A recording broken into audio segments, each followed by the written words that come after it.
Ինչպես գիտեք, Հայաստանի Հանրապետության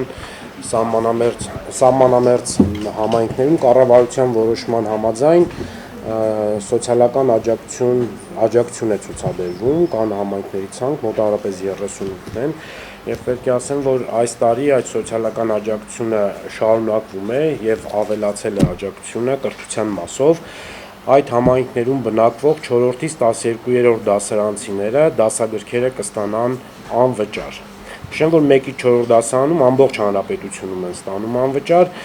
իսկ սահմանամերձ համայնքները, որոնք կառավարության որոշումով ստանում են սոցիալական աջակցություն, այս տարվանից 4-ից 12-րդ դասարանցիները դասագրքերը կստանան ամբողջովին անվճար։ Խոսքը վերաբերվում է այն սահմանամերձ բնակավայրերին, որոնք կառավարության որոշման համաձայն սոցիալական աջակցություն են ստանում պետությունից։